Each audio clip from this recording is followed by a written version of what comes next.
sido instrumento de Deus na minha vida. Ela que tem orado por mim, ela que tem me sustentado, em nome de Jesus. Quero agradecer aos meus pastores que acreditaram no meu ministério, que acreditam na minha família, aos meus líderes e a todos vocês que oram por nós, que acreditam em nós, que vêm aqui e nos escutam, porque nós também somos falhos, nós também somos pecadores, mas Deus tem dado uma porção para nós. Amém? Muito obrigado, irmãos, em nome de Jesus. Amém? Amém. Bom, dessa vez, igreja, eu tive mais tempo de preparar.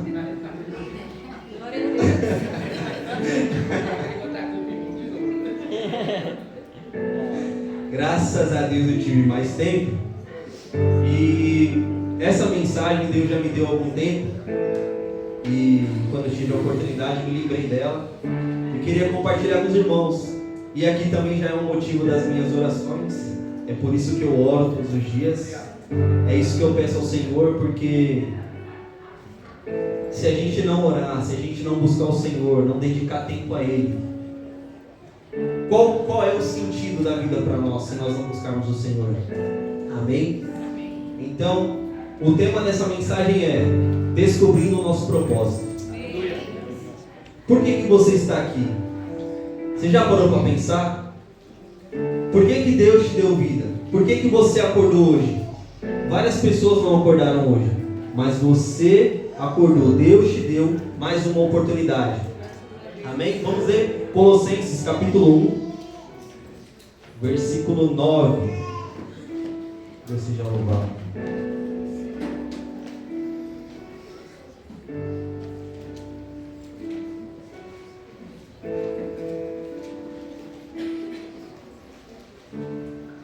Pode colocar na King James também, por favor.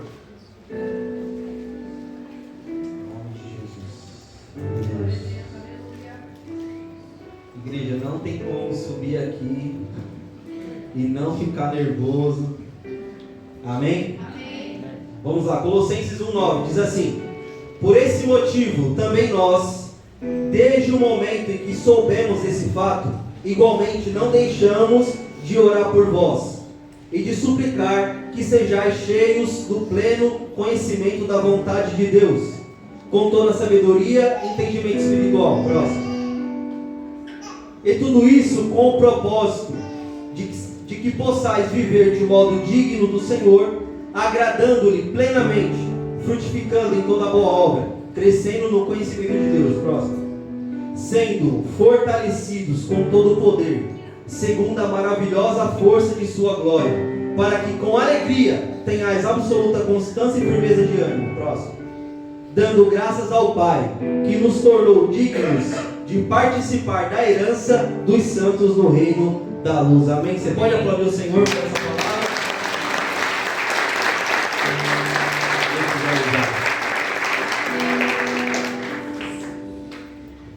Amém, meus irmãos? Amém. Bom, essa carta aos Colossenses, escrita por Paulo, tem vários motivos, várias instruções que o apóstolo Paulo vai dar nessa carta. E a primeira instrução e a primeira coisa que eu percebo nesse texto é que é o seguinte: diferente de outras igrejas que o apóstolo Paulo foi o fundador, foi quem esteve lá colocando o primeiro tijolo, batendo a primeira massa para levantar aquela igreja, essa igreja não. Essa igreja foi diferente. O apóstolo Paulo não chegou a fundar essa igreja. Essa igreja não viu o apóstolo Paulo, mas o apóstolo Paulo amava tanto essa igreja. O apóstolo Paulo tinha tanta alegria com essa igreja que ele dedicava tempo em oração, mesmo preso. Porque é do nosso conhecimento que o apóstolo Paulo, ele pregava em Jerusalém, e por ser esse grande pregador, ele arrumou problema com duas classes de pessoas. A primeira foi os judeus. Essa foi a primeira treta que ele desenvolveu pregando a palavra. Porque os judeus não queriam que ele pregasse sobre Jesus. Afinal de contas, ele é um judeu. Paulo é judeu e está pregando sobre Jesus. E a segunda classe de pessoas que ele tem um problema é com os romanos. Então Paulo com o primeiro problema com os judeus, ele é preso. E durante 6 capítulos de Atos, desde o capítulo 21 até o final do capítulo 28, ele se defende. Inclusive, ele dá uma defesa tão boa, ele dá uma defesa tão certeira, que o pessoal diz assim: é melhor deixar esse homem em paz. Porque se o que ele está falando é verdade, não tem como a gente parar esse cara. Porque o que ele fala é de Deus. As palavras que ele fala têm sentido. Então, mesmo assim, os judeus mandaram prender ele. Ele chega diante de César. César tenta entender a situação. César fala assim: ó, eu não posso prender ele porque a briga aqui não é questão romana nem nada. Vocês estão brigando por questões de vocês mesmos. Vocês estão querendo prender ele pelo motivo de vocês, porque ele está pregando contra o que vocês estão pregando, que é os usos e costumes, a prática da lei, enfim. Mesmo assim, ele é preso por 2 anos. E a Bíblia diz que o imperador, que não queria ter problema com os judeus, ainda deixou ele preso por 2 anos. Isso está em Atos 24, 27. Nesse período de 2 anos, Paulo escreve algumas cartas. Ele vai escrever Efésios, vai escrever Colossenses, vai escrever Filemão. Todas essas igrejas não viram Paulo, mas Paulo se importava. E aqui já começa o primeiro ensinamento para nós. Nós estamos se preocupando com os irmãos da igreja, mesmo longe, menos afastado, mesmo sem ter contato. Você ora pelos seus irmãos, você se pergunta sobre os seus irmãos. Essa é a primeira questão para nós, porque Paulo está preso. Ele não tinha motivo nenhum para se preocupar com quem está fora. Ele tem que se preocupar com ele. Então o apóstolo Paulo preso, ainda com algumas regalias, ele ainda podia sair aos semi-abertos. E ele tinha algumas pessoas que ajudavam ele a levar a carga. E a gente pode citar Onésimo. Onésimo é o cara que estava com ele na prisão. Inclusive, Onésimo, ele é convertido na prisão com Paulo. E Paulo vai dar testemunho de Onésimo, vai falar assim, ó, para a igreja de Filemão, com Filemão: recebam esse homem como se vocês estivessem me recebendo, porque ele é um fiel ministro do Senhor. Filemão 1:27.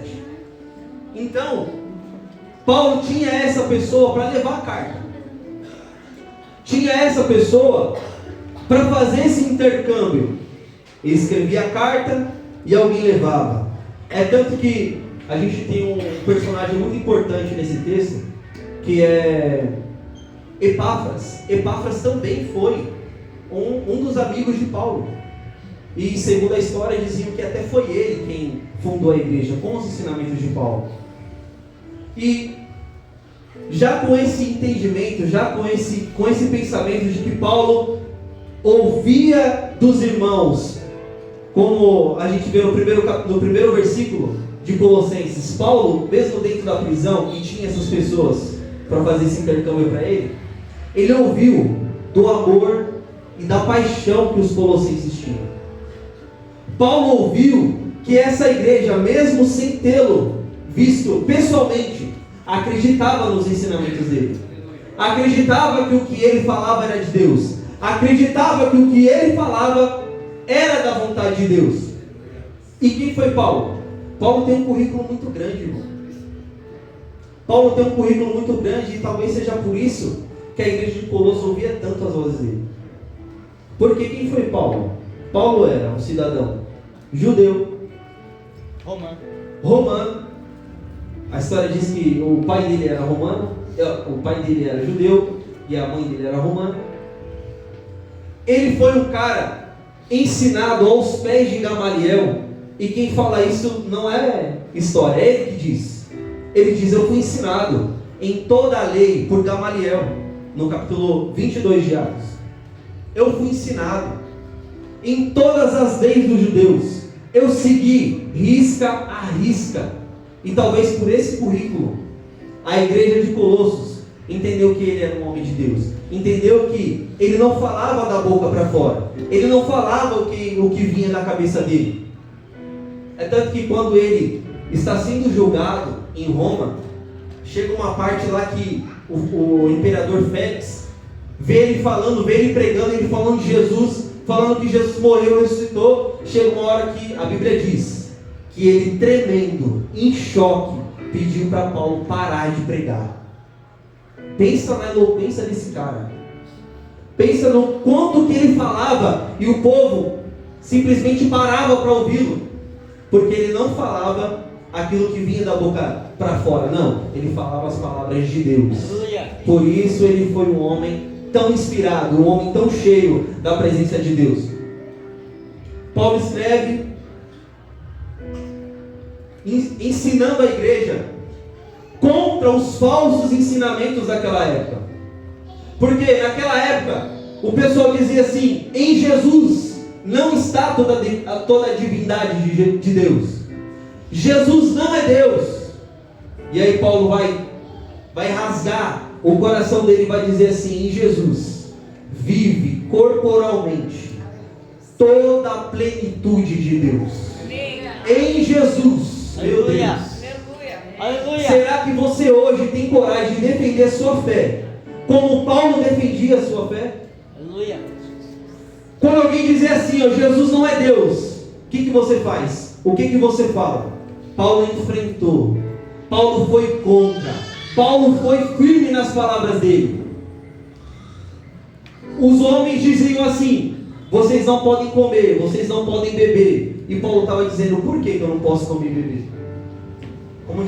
Como a nossa igreja sempre prega aqui, nós não pregamos usos e costumes. Nós nunca ouviremos do nosso pastor para nós colocarmos tal roupa, para nós falarmos tal coisa. Não, nós nunca vamos ouvir isso. O que nós vamos ouvir é: sejam decentes e vivam para a glória de Deus. É como eu costumo dizer: não existe roupa do céu, mas quem é do céu sabe se vestir. Essa é a nossa doutrina, a doutrina do Espírito Santo. É a vontade de Deus acima de tudo, é a palavra de Deus. Nós não abriremos mão da palavra do Senhor, nós seremos firmes. Amém? Amém. Então Paulo, ele era um cara muito desenrolado. E agora vem uma das questões tão incrível, tão poderosa dessa carta. Alguns historiadores dizem que se toda a Bíblia se perdesse e ficasse só o livro de Colossenses, já seria o suficiente para nós. Tamanha é o ensinamento dessa carta, que só tem 4 capítulos. Dá para a gente ler em um dia. Sensacional.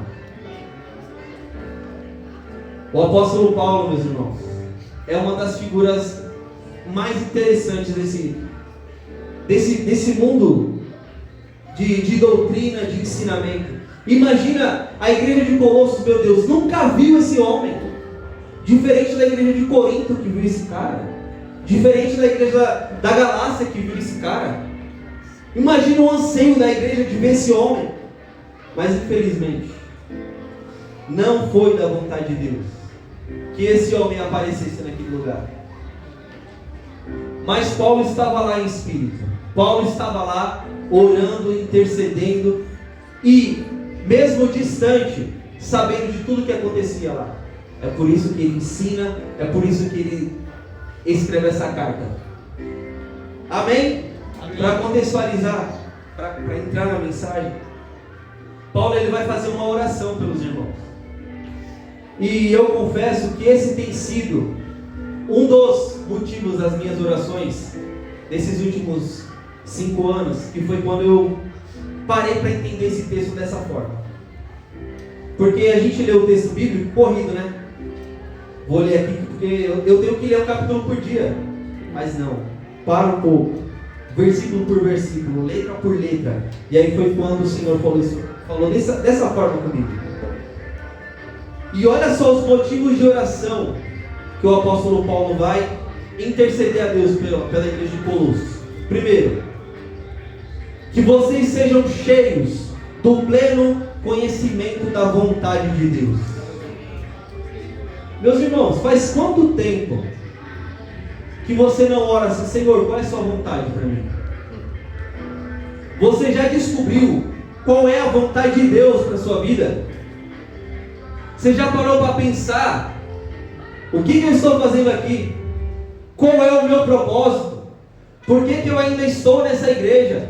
Por que eu ainda estou nesse trabalho? Por que eu estou nisso, naquilo? E o apóstolo Paulo vai orar por esse povo.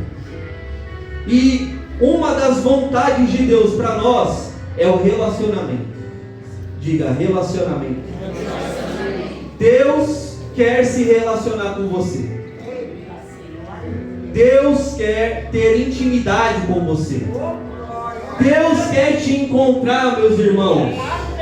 Deus quer te encontrar no jardim. Deus quer te encontrar no final da tarde. Deus quer te encontrar de madrugada. Essa é a vontade de Deus. Deus é um Deus de relacionamento. Olha só o que diz em Jeremias 29, 11. Deus é um Deus que quer se relacionar com você. Jeremias 29, 11. Porquanto somente eu conheço os planos que determinei a vosso respeito, declara o Senhor. Planos de vos fazer prosperar e não de vos causar prejuízo. Planos para vos dar esperança e um futuro melhor. Agora, então me invocareis e chegareis a mim para orar, e eu vos darei toda a atenção. Meu Deus. Eu vou ler de novo. Então me invocareis e achegareis a mim para orar, e eu vos darei toda a atenção. Essa é a vontade de Deus. Meus irmãos, quem é Deus para você? Deixa eu falar uma coisa aqui que está no meu coração há muito tempo. Você imagina que você liga para mim e fala assim: Rafael, vou almoçar na sua casa. Top demais. Só que quando você chega em casa, na hora do almoço, eu não te ofereço o almoço feito na hora. Não, eu te ofereço o almoço que eu comi e não aguentei comer. Como que ia ficar a sua cara? Você comeria essa comida? A comida babada? A comida fria? A comida azeda? Não, né? E por que nós fazemos isso com Deus? Aleluia, fala Deus. Sim. Nós temos todo o tempo do mundo, mas para Deus é quando der. Eita glória. Quando der, eu busco o Senhor.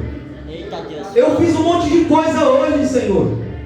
Eu tive muito tempo para fazer outras coisas, mas para o Senhor eu não tive tempo. Eu só vou ter tempo lá no culto. E Deus está dizendo: orem e busquem a minha presença, e eu vos darei toda a atenção. Meus irmãos, a gente precisa entender uma coisa: não é Deus que precisa de nós, é nós que precisamos do Senhor. Então não é 10 minutos, irmãos, que Deus quer de você, não. Deus não quer 99,9% de você, não. Deus quer 100%. Deus quer tudo de você. Ah, Deus quer só o seu coração. Deus, irmãos, eu falo isso todas as vezes. Deus não é cardiologista, Ele não quer só o seu coração. Se Ele não puder ter você por inteiro, não presta. Então busque ao Senhor com tudo que você tem. Busque ao Senhor como se fosse a última coisa da sua vida, como se fosse o seu último respiro. Busque ao Senhor, porque é da vontade dEle se relacionar comigo e com você. Olha o que diz em Mateus 23, por favor. Mateus 23, 37. Ó Jerusalém, Jerusalém, que assassinas os seus profetas e apedrejas os que te são enviados. Olha agora. Quantas vezes eu quis reunir os teus filhos, como a galinha acolhe os seus pintinhos debaixo de suas asas, mas vocês... Você não quis. Vamos mudar aqui? Mas nós... Diga, mas nós. Mas eu não aceitei, eu não quis. Olha o que diz Isaías 63:13. Por favor. Glória a Deus. E conduzi sua gente atrás das profundezas. Não, 66:13. Assim como a mãe conforta o seu filho amado, eu de igual modo vos consolarei. Eis que eu os aconselharei em Jerusalém. A vontade de Deus para nós é o relacionamento. Deus quer nos colocar debaixo do seu consolo, debaixo das suas asas, debaixo do seu grande poder, debaixo da sua potente mão. Mas como está o nosso coração? Como está a nossa vontade diante de Deus? Será que nós damos realmente atenção ao Senhor da forma que Ele merece? Então a primeira vontade de Deus para nós é que nós tenhamos relacionamento com Ele. A segunda vontade de Deus para nós é a adoração. E talvez você nunca parou para pensar nisso, mas nós fomos criados para a glória de Deus. Diga, eu fui criado para a glória de Deus. Como diz Efésios 1:12.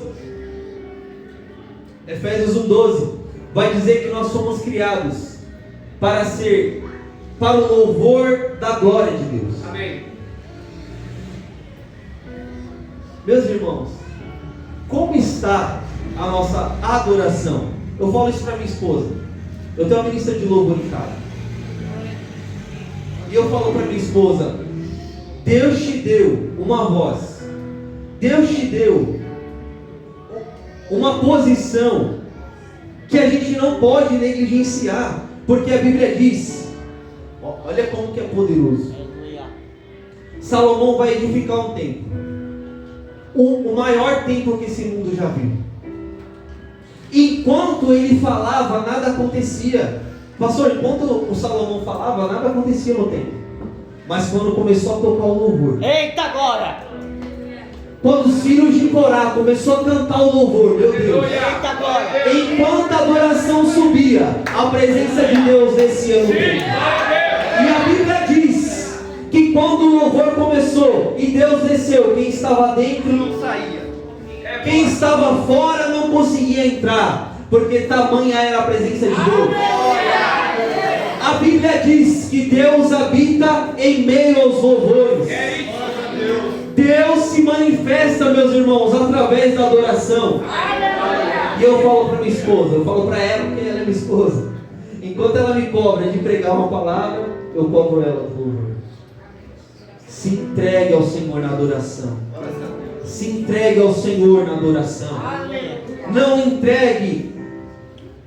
Eu vou entregar só isso. Não, meus irmãos. Aleluia! É para Deus. É para Deus, então dá o melhor.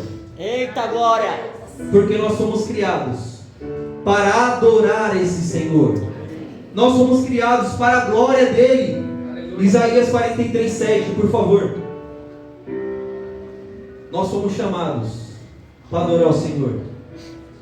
Coloca o versículo 1 para mim, por favor. Mas agora assim diz o Senhor, que te criou, ó Jacó, e que te formou, ó Israel. Não temas, porquanto eu te salvei. Calma. Convoquei-te pelo teu nome, tu és meu. Agora, versículo 7. Olha só. Todo aquele que é chamado pelo meu nome, que criei para a minha glória e alegria, aos que dei forma.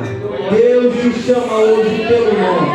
Deus te diz: eu te dei forma. Eu te criei, eu te convoquei para a minha honra, para a minha glória. E esse é o propósito de Deus para nós. Essa é a vontade de Deus para nós. Um relacionamento e adoração sincera. Entregue tudo ao Senhor que você tem. Porque Deus nos chama pelo seu nome. E nós somos criados para a glória dele. Obrigado, Jesus. O segundo ponto, e o segundo motivo de oração é: que vocês frutifiquem em toda boa obra. Meus irmãos, como é difícil. Eu confesso aos irmãos, tem 5 anos que eu faço essa oração. Senhor, me ajuda. Eu não sou perfeito. Senhor, eu preciso glorificar seu nome. Eu não posso ser motivo de escândalo. As pessoas têm que olhar para mim e ver Jesus. Amém. Principalmente para nós que representamos essa casa. Então o apóstolo Paulo está orando pelos colossenses, dizendo assim: frutifiquem toda boa obra. E Jesus vai dizer o seguinte em Lucas 6:43, por favor.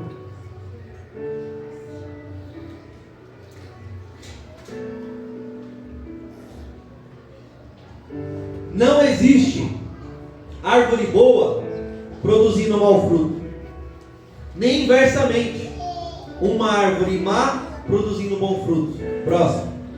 Pois cada árvore é conhecida pelos seus frutos. Não é possível colher figos de espinheiros, nem tampouco uvas de ervas daninhas. Olha o que Jesus está dizendo. Vou parafrasear aqui. Se nós falamos sobre adoração, nós temos que entregar uma boa adoração. Se nós falamos de santidade, nós devemos ser santos. E Deus está dizendo para nós: o fruto que você fala só está na sua boca, ou está em suas atitudes, ou está em você? Meus irmãos, não tem nada melhor do que alguém olhar para você e dizer: meu Deus, eu sinto Jesus em você. Quando eu chego perto de você, eu sinto uma paz. O mundo fala: eu sinto uma energia. Energia não, irmão, é a presença de Deus. É a presença do Senhor. Ah, eu sinto um negócio gostoso do seu lado. Eu também, é a presença do Senhor. Porque do fruto que eu lanço da minha boca, não está só na minha boca, não está só nos meus lábios, está nas minhas atitudes, está na minha vida. Eu preciso que a minha vida condiz com a minha palavra, porque nós somos criados para produzir boas obras. Sim. Tiago 2,14, por favor. Não adianta nada a gente falar, irmão, e não transparecer isso. Olha lá, de que adianta, meus caros irmãos, se alguém proclamar sua fé, se não tem obras? Acaso essa fé pode salvá-lo? O apóstolo Tiago está dizendo o seguinte: vocês falam de fé, vocês falam de amor, vocês falam de adoração, mas aonde está isso em suas obras? E Deus está nos corrigindo hoje. Onde está esse fruto que você prega? Se nós falamos de perdão, nós temos que perdoar, irmão. Ou coisa difícil é perdoar. Ou coisa difícil é liberar essa pessoa. Eu sei que ele é ruim, você também é. Eu sei que ele é chato, mas você também é, irmão. E a Bíblia diz que da mesma forma que o Senhor nos perdoou, a gente tem que perdoar o irmão do lado.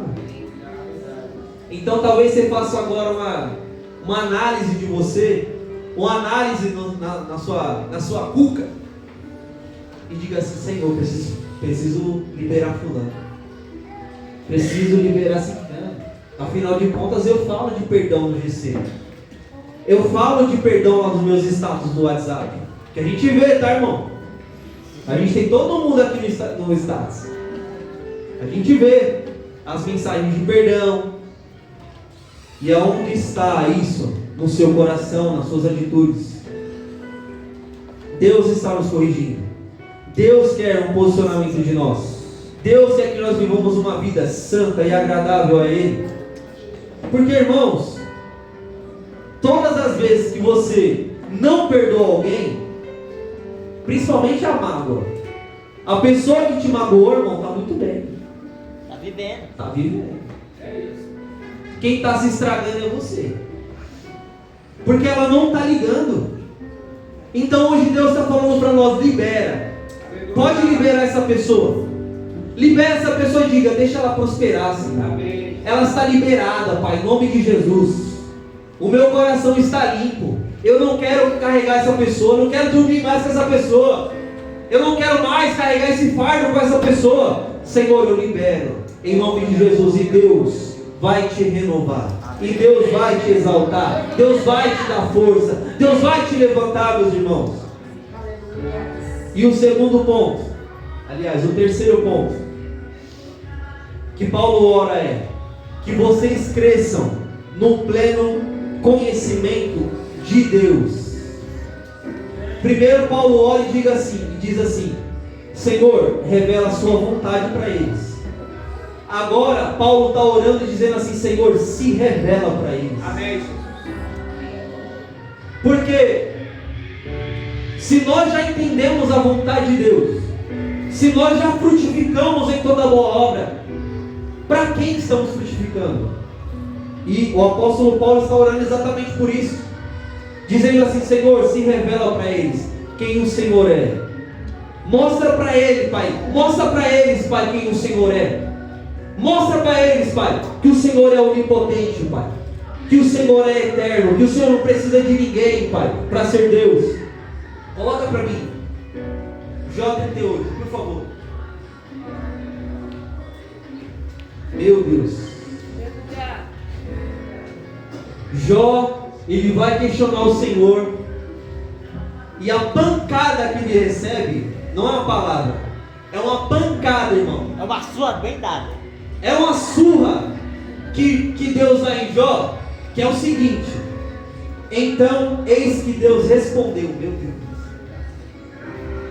Eis que Deus respondeu a Jó no meio do tufão e indaga. Próximo. Quem é este que busca turvar os meus desígnios com palavras sem conhecimento? Próximo.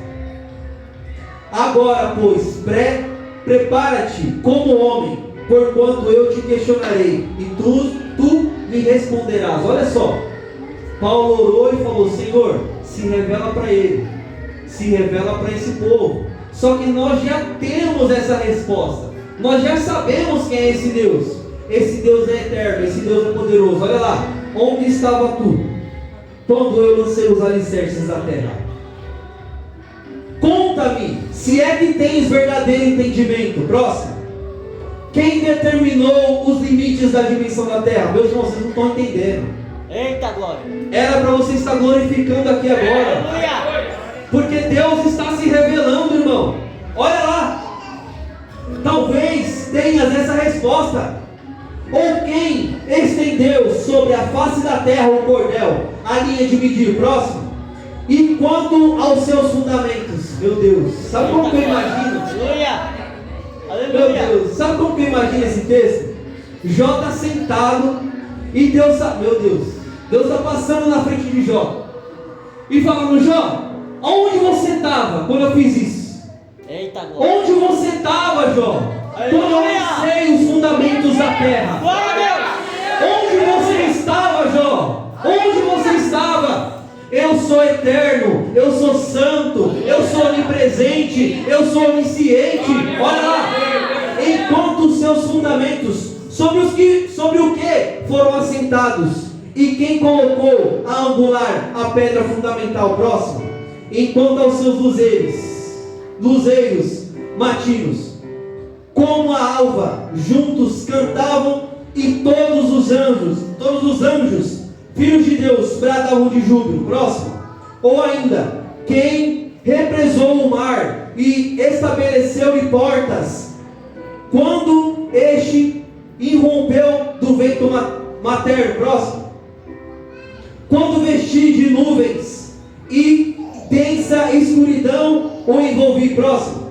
Quando tracei os limites e restringi medidas mediante portas e barreiras? Próximo. Quando eu lhes ordenei: até aqui virás, contudo não avançarás, e aqui se quebrará o orgulho das suas ondas. Meu Deus, Deus está dizendo: esse sou eu, Deus onipotente, esse sou eu, Deus eterno, esse sou eu, Deus imutável, onipresente. Eu estou antes de tudo, eu sou Deus de eternidade e eternidade. Esse Deus poderoso que está se revelando para nós, esse Deus que te escolheu, esse Deus que está se revelando hoje. Glória a Jesus! Deus é onisciente e conhece e tem todo o conhecimento do passado, do presente e do futuro. O escritor do Salmo 139, por favor, versículo 4, isso aqui é poderoso, meus irmãos. Olha lá.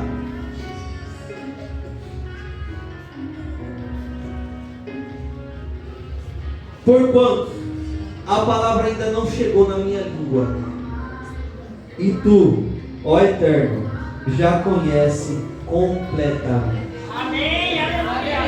Esse é o Deus que te chama pelo nome. Esse é o Deus que se revela para você hoje, como Deus que te conhece no passado, no presente e no futuro, ontem, hoje e amanhã. É esse Deus que te chama pelo nome, irmão. Esse é o Deus imutável.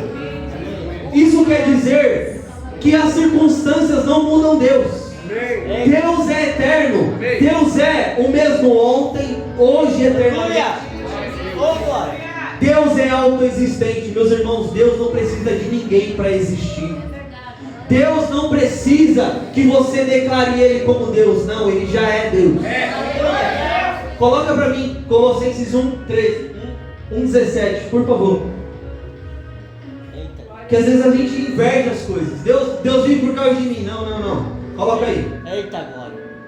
Ele existe antes de tudo. Eita glória. Aleluia. Ele existe antes de tudo que há. E nele todas as coisas subsistem. Meu Deus. É esse Deus que sustenta, meus irmãos. Esse é o Deus que conhece cada passo seu. É esse Deus que te conhece, que chama todas as estrelas pelo seu nome, que sabe quantos fios de cabelo tem na sua cabeça.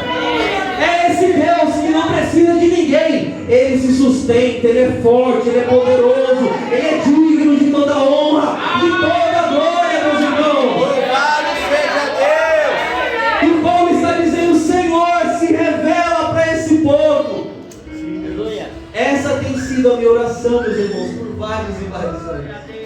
Senhor, eu preciso te conhecer, Pai. Moisés, quando ele vai orar ao Senhor, ele diz: Senhor, até agora eu ouvi sua voz, até agora eu vi o Senhor fazer coisas poderosas, mas eu quero algo a mais. Eita glória. E aí Moisés diz: Senhor, se revela para mim, Pai. Deixa eu te ver, Senhor. E a Bíblia diz que Deus atendeu essa oração de Jó, Aleluia. mas com uma condição: Jó não poderia ver o Senhor face a face. Moisés, obrigado.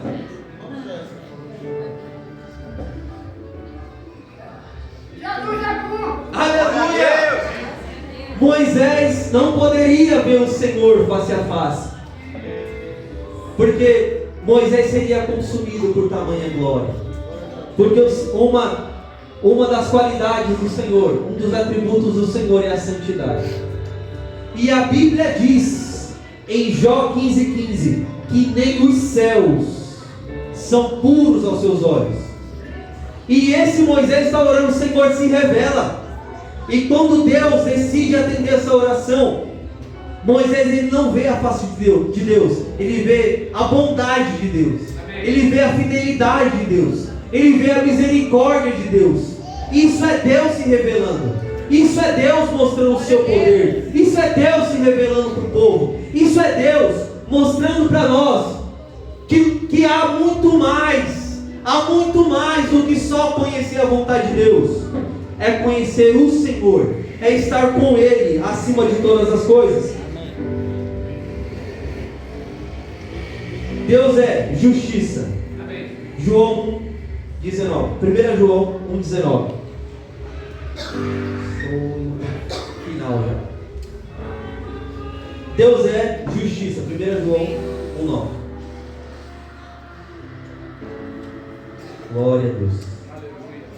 Se confessarmos os nossos pecados, Ele é fiel e justo para nos perdoar todos os pecados e nos purificar de qualquer injustiça.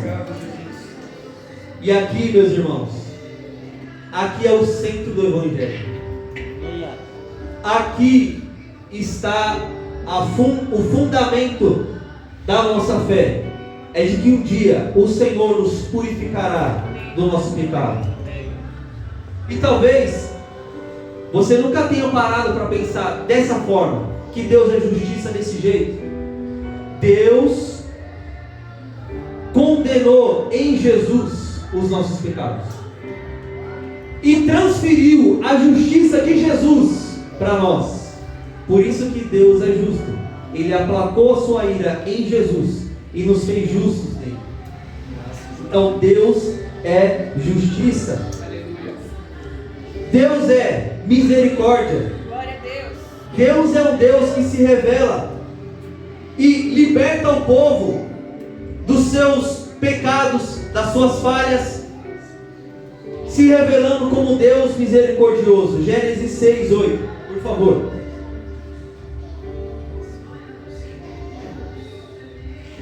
Contudo, a Noé, o Senhor demonstrou graça e misericórdia. No mundo perdido, no mundo caído, Deus te encontrou. Deus te encontrou e derramou misericórdia sobre você. E agora você pode ser transformado, porque agora você entendeu uma das qualidades de Deus, é a misericórdia. Meus irmãos, deixa eu compartilhar com vocês um negócio. Deus é todo poderoso e pode te livrar desse pecado que você tem. Sabe qual que é o nosso problema? O problema é que a gente não acredita nesse Deus de misericórdia. E aí você diz assim: Deus conhece meu coração. Ou pior ainda, você diz assim: eu nasci assim e vou morrer assim. Deixa eu traduzir para você. Essa fala sua. Você diz assim: ó Senhor, eu não acredito que o Senhor é misericórdia. Por quê? Porque eu cresci desse jeito e eu vou morrer desse jeito. Você está dizendo para Deus: Senhor, Tu não és Deus. O Senhor não é poderoso. Você está dizendo para Deus, eu estou dizendo para Deus: Deus, o Senhor não tem poder de me mudar. Eu não acredito nessa misericórdia. E Deus está dizendo: creia, esse sou eu, Deus misericordioso. Amém. Que contemplo geração em geração. Esse sou eu, Deus, que te liberta do pecado. Meus irmãos, não limite Deus. Amém. Não coloque Deus na sua caixinha. Não coloque Deus na sua régua. Ele não cabe lá. Deus é poderoso, Deus é misericordioso. É esse Deus que está se revelando para nós. E Deus é fidelidade. Deus é totalmente verdadeiro. Amém. E cumpre todas as suas promessas. Salmo 103, versículo 17. Ou melhor, coloca o versículo 1, por favor. Bendize, ó minha alma, ao Senhor, e todas as minhas entranhas, seu santo nome. Agora o 17, por favor. Mas o amor leal do Senhor é desde sempre e para sempre, aleluia, para aqueles que o temem, e a sua justiça para os filhos dos seus filhos. Aplauda o Senhor, por essa palavra. Deus está dizendo que não te abandona. Deus está dizendo que Ele não vai te deixar. Deus está dizendo que o amor dele é leal. Apesar da minha e da sua infidelidade, Deus continua fiel. E Ele não te larga. Deus está atendendo a oração de Paulo hoje. E está revelando para mim e para você quem Ele é. Amém, Jesus. Obrigado. E para mim encerrar, o nosso Deus, Eita glória. Ele é maravilhoso. Apocalipse capítulo 1, versículo 12. Meu Deus. O apóstolo João é levado para a ilha de Patmos. E na ilha de Patmos, meus irmãos, já foi ministrado aqui várias vezes, era um lugar de gente ruim. Era o lugar menos improvável para ver esse Deus maravilhoso. Mas Deus se revelou para João lá. E olha só, João vê a voz de Deus, a voz do Senhor, e ele diz: voltei-me para observar quem falava comigo, e voltando-me vi 7 candelabros de ouro, e entre os candelabros alguém semelhante a um ser humano, vestido com uma longa túnica que chegava até os pés, e um cinturão de ouro ao redor do seu peito. A sua cabeça e os seus cabelos eram brancos como a lã, tão brancos quanto a neve, os seus olhos como chama de fogo. Os seus pés reluziam como um metal, quando refinado em fornalha ardente, e a sua voz como de muitas águas. Tinha em sua mão direita 7 estrelas, e da sua boca saía uma espada afiada de 2 gumes. Seu rosto era como o próprio sol, meu Deus, quando brilha em todo o seu esplendor. Próximo. Assim que admirei e caí aos seus pés como se estivesse morto. Então colocou a sua mão diante sobre mim e disse: não temas, eu sou o primeiro e o último. Esse é o Deus misericordioso, irmão, que um dia nós veremos. Esse é o Deus misericordioso. Glória a Jesus. Meu Deus. Você imagina olhar o Senhor face a face. Você imagina se entregar totalmente ao Senhor, ver Ele face a face. Eu me lembro até de um hino antigo, talvez eu não consiga cantar direito, mas diz assim: um dia sim me bastará. Um dia que eu ver o Senhor, um dia Jesus, Ele voltará. Esse é o nosso Deus, meus irmãos. É o Deus maravilhoso que um dia virá para nos buscar. Esse é o Deus poderoso, meus irmãos. Esse é o Deus que decidiu se revelar para mim e para você hoje. Então, Deus é onipotente, onisciente, onipresente, eterno, imutável, autoexistente. Deus é amor, Deus é santidade, Deus é misericórdia, Deus é o conselheiro fiel, é o Deus conosco, é o leão da tribo de Judá, é o Senhor que te livra do pecado, é o Senhor criador dos céus e da terra. É esse Deus que decidiu se revelar para nós, meus irmãos. Então, descobrimos tudo isso com o propósito de viver de modo digno ao Senhor. Tudo isso que nós aprendemos aqui hoje é para vivermos para a glória do Senhor.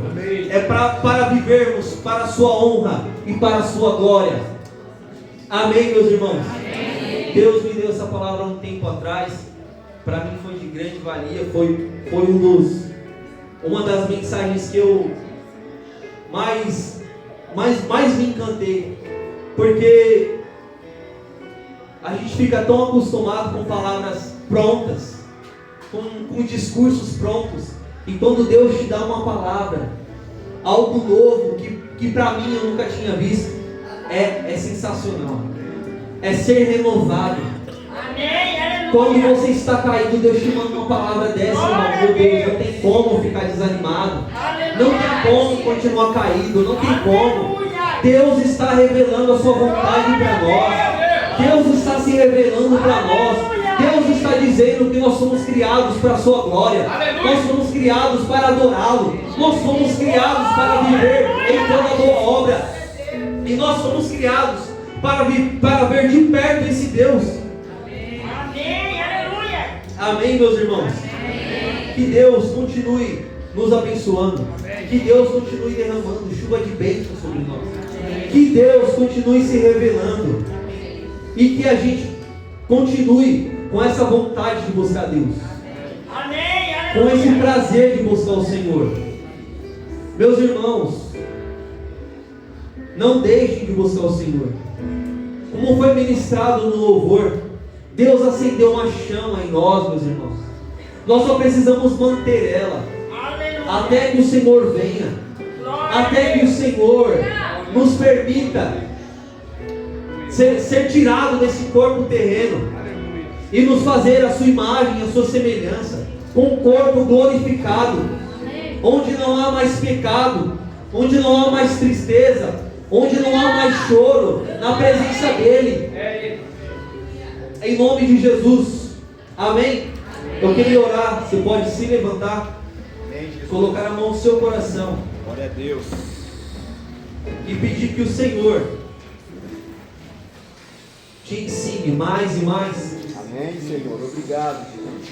Pai, em nome de Jesus, nós te louvamos, Senhor, nesse dia, Pai. Bendizemos o Senhor, Pai, por mais essa oportunidade, Pai, que o Senhor nos deu de ouvir a sua voz, de aprender mais do Senhor, Pai. Senhor, tira de nós, Pai. Tira de nós, Pai, tudo aquilo que não é do seu agrado, Pai. Senhor, a tristeza que há no nosso coração, tira, Pai. Nós queremos servir ao Senhor com alegria. Nós queremos, Senhor, viver na sua presença, Pai, em tempo e fora de tempo, Senhor. Senhor, nos faça, Senhor, cheios da sua graça, Pai. Renova, Senhor, o nosso espírito, Pai. Senhor, nos faça reviver, Pai, em nome de Jesus, Pai.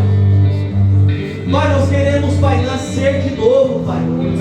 Como o hino antigo que